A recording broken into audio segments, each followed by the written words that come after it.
Welcome to Cozy Time Sound Story Edition. Tonight's story will be a reading of The Bronze Ring. Once upon a time in a certain country, there lived a king whose palace was surrounded by a spacious garden. But though the gardeners were many and the soil was good, this garden yielded neither flowers nor fruits, not even grass or shady trees.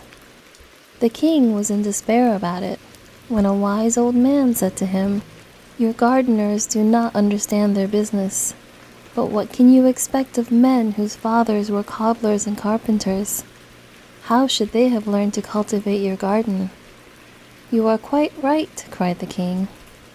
"Therefore," continued the old man, "you should send for a gardener whose father and grandfather have been gardeners before him, and very soon your garden will be full of green grass and happy flowers, and you will enjoy its delicious fruit." So the king sent messengers to every town, village, and hamlet in his dominions to look for a gardener whose forefathers had been gardeners also, and after 40 days one was found. "Come with us and be gardener to the king," they said to him. "How can I go to the king?" said the gardener, "a poor wretch like me?" "That is of no consequence," they answered. "Here are new clothes for you and your family." "But I owe money to several people." "We will pay your debts," they said. So the gardener allowed himself to be persuaded and went away with the messengers, taking his wife and his son with him. And the king, delighted to have found a real gardener, entrusted him with the care of his garden. The man found no difficulty in making the royal garden produce flowers and fruits, and at the end of a year, the park was not like the same place, and the king showered gifts upon his new servant. The gardener, as you have heard already, had a son, who was a very handsome young man, with the most agreeable manners, and every day he carried the best fruit of the garden to the king, and all the prettiest flowers to his daughter. Now the princess was wonderfully pretty and just 16 years old, and the king was beginning to think it was time that she should marry. "My dear child," said he, "you are of an age to take a husband, therefore I am thinking of marrying you to the son of my prime minister." "Father," replied the princess, "I will never marry the son of the minister." "Why not?" asked the king. "Because I love the gardener's son," answered the princess. On hearing this, the king was at first very angry, and then he wept and sighed, and declared that such a husband was not worthy of his daughter. But the young princess was not to be turned from her resolution to marry the gardener's son. Then the king consulted his ministers. "This is what you must do," they said. "To get rid of the gardener, you must send both suitors to a very distant country, and the one who returns first shall marry your daughter." The king followed this advice, and the minister's son was presented with a splendid horse and a purse full of gold pieces, while the gardener's son had only an old lame horse and a purse full of copper money, and everyone thought he would never come back from his journey. The day before they started, the princess met her lover and said to him, "Be brave, and remember always that I love you. Take this purse full of jewels, and make the best use you can of them for love of me, and come back quickly and demand my hand."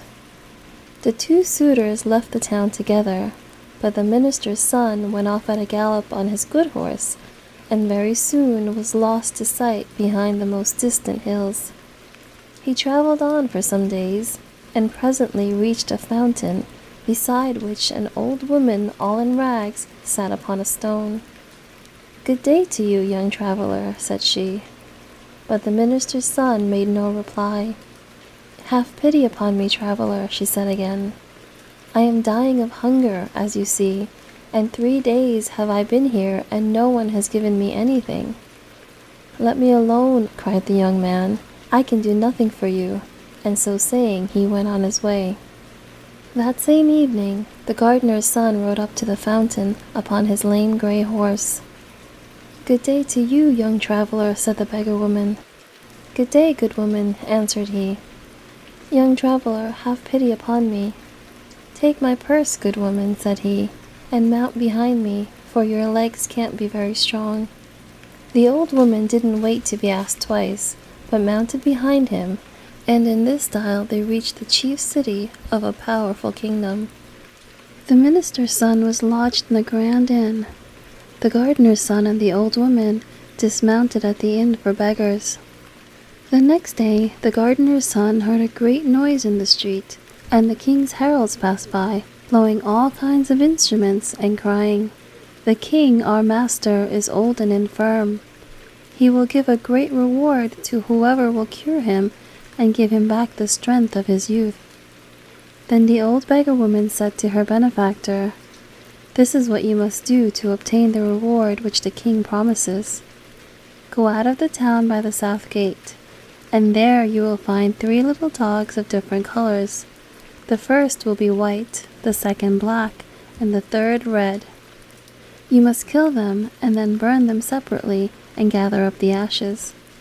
Put the ashes of each dog into a bag of its own color, then go before the door of the palace and cry out, 'A celebrated physician has come from Janina in Albania. He alone can cure the king and give him back the strength of his youth.' The king's physicians will say, 'This is an impostor and not a learned man,' and they will make all sorts of difficulties, but you will overcome them all at last, and will present yourself before the sick king. You must then demand as much wood as 3 mules can carry, and a great cauldron, and must shut yourself up in a room with the sultan. And when the cauldron boils, you must throw him into it, and there leave him until his flesh is completely separated from his bones. Then arrange the bones in their proper places, and throw over them the ashes out of the 3 bags. The king will come back to life, and will be just as he was when he was 20 years old. For your reward, you must demand the bronze ring, which has the power to grant you everything you desire. Go, my son, and do not forget any of my instructions." The young man followed the old beggar woman's directions. On going out of the town, he found the white, red, and black dogs, and killed and burnt them, gathering the ashes in 3 bags. Then he ran to the palace and cried, "A celebrated physician has just come from Janina in Albania. He alone can cure the king and give him back the strength of his youth." The king's physicians at first laughed at the unknown wayfarer, but the sultan ordered that the stranger should be admitted. They brought the cauldron and the loads of wood, and very soon the king was boiling away. Toward midday, the gardener's son arranged the bones in their places, and he had hardly scattered the ashes over them before the old king revived, to find himself once more young and hearty. "How can I reward you, my benefactor?" he cried. "Will you take half my treasures?" "No," said the gardener's son. "My daughter's hand?" "No." "Take half my kingdom?" "No, give me only the bronze ring, which can instantly grant me anything I wish for." "Alas," said the king, "I set great store by that marvelous ring. Nevertheless, you shall have it," and he gave it to him. The gardener's son went back to say goodbye to the old beggar woman. Then he said to the bronze ring, "Prepare a splendid ship in which I may continue my journey. Let the hull be of fine gold, the masts of silver, the sails of brocade.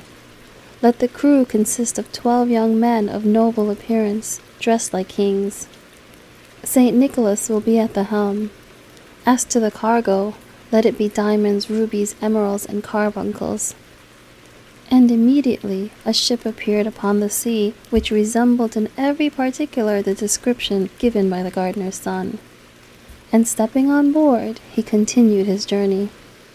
Presently he arrived at a great town and established himself in a wonderful palace.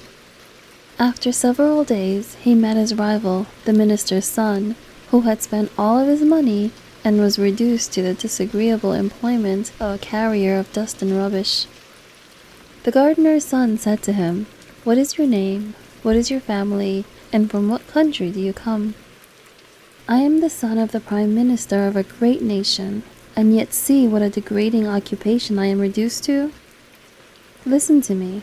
Though I don't know anything more about you, I am willing to help you. I will give you a ship to take you back to your own country upon one condition. Whatever it may be, I accept it willingly. Follow me to my palace." The minister's son followed the rich stranger, whom he had not recognized. When they reached the palace, the gardener's son made a sign to his slaves, who completely undressed the newcomer. "Make this ring red hot," commanded the master, "and mark the man with it upon his back." The slaves obeyed him. "Now, young man," said the rich stranger, "I am going to give you a vessel which will take you back to your own country." And going out, he took the bronze ring and said, "Bronze ring, obey your master. Prepare me a ship for which the half-rotten timber shall be painted black. Let the sails be in rags, and the sailors infirm and sickly. One shall have lost a leg, another an arm. The third shall have a hunchback, another lame or club-footed or blind, and most of them shall be ugly and covered with scars. Go, and let my orders be executed." The minister's son embarked in this old vessel, and thanks to favorable winds, at length reached his own country. In spite of the pitiable condition in which he returned, they received him joyfully. "I am the first to come back," said he to the king. "Now fulfill your promise, and give me the princess in marriage." So they at once began to prepare for the wedding festivities. As to the poor princess, she was sorrowful and angry enough about it. The next morning, at daybreak, a wonderful ship with every sail set came to anchor before the town. The king happened at that moment to be at the palace window. "What a strange ship this is," he cried, "that has a golden hull, silver masts, and silken sails. And who are the young men like princes who man it? And do I not see St. Nicholas at the helm? Go at once and invite the captain of this ship to come to the palace." His servants obeyed him, and very soon in came an enchantingly handsome young prince, dressed in fine silk, ornamented with pearls and diamonds. "Young man," said the king, "you are welcome, whoever you may be. Do me the favor to be my guest as long as you remain in my capital." "Many thanks, sire," replied the captain. "I accept your offer." "My daughter is to be married," said the king. "Will you give her away?" "I shall be charmed, sire." Soon after came the princess and her betrothed. "Why, how is this?" cried the young captain. "Would you marry this charming princess to such a man as that?" "But he is my prime minister's son." "What does that matter? I cannot give your daughter away. The man she is betrothed to is one of my servants." "Your servant?" "Without doubt. I met him in a distant town, reduced to carrying away dust and rubbish from the houses. I had pity on him and engaged him as one of my servants." "It is impossible," cried the king. "Do you wish me to prove what I say?" This young man returned in a vessel which I fitted out for him, an unseaworthy ship with a black battered hull, and the sailors were infirm and crippled. "It is quite true," said the king. "It is false," cried the minister's son. "I do not know this man." "Sire," said the young captain, "order your daughter's betrothed to be stripped, and see if the mark of my ring is not branded upon his back." The king was about to give this order, when the minister's son, to save himself from such an indignity, admitted that the story was true. "And now, sire," said the young captain, "do you not recognize me?" "I recognize you," said the princess. "You are the gardener's son, whom I have always loved, and it is you I wish to marry." "Young man, you shall be my son-in-law," cried the king. "The marriage festivities have already begun, so you shall marry my daughter this very day." And so that very day, the gardener's son married the beautiful princess. Several months passed. The young couple were as happy as the day was long, and the king was more and more pleased with himself for having secured such a son-in-law. But presently, the captain of the golden ship found it necessary to take a long journey, and after embracing his wife tenderly, he embarked. Now, in the outskirts of the capital, there lived an old man who had spent his life in studying black arts, alchemy, astrology, magic, and enchantment. This man found out that the gardener's son had only succeeded in marrying the princess by the help of the genie who obeyed the bronze ring. "I will have that ring," he said to himself. So he went down to the seashore and caught some little red fishes. Really, they were quite wonderfully pretty. Then he came back, and passing before the princess's window, he began to cry out, "Who wants some pretty little red fishes?" The princess heard him, and sent out one of her slaves, who said to the old peddler, "What will you take for your fish?" "A bronze ring." "A bronze ring, old simpleton, and where shall I find one?" "Under the cushion in the princess's room." The slave went back to her mistress. "The old madman will take neither gold nor silver," she said. "What does he want then?" "A bronze ring that is hidden under a cushion." "Find the ring and give it to him," said the princess. And at last the slave found the bronze ring, which the captain of the golden ship had accidentally left behind, and carried it to the man, who made off with it instantly. Hardly had he reached his own house, when taking the ring, he said, "Bronze ring, obey thy master. I desire that the golden ship shall turn to black wood, and the crew hideous. That St. Nicholas shall leave the helm, and that the only cargo shall be black cats." And the genie of the bronze ring obeyed him. Finding himself upon the sea in this miserable condition, the young captain understood that someone must have stolen the bronze ring from him, and he lamented his misfortune loudly.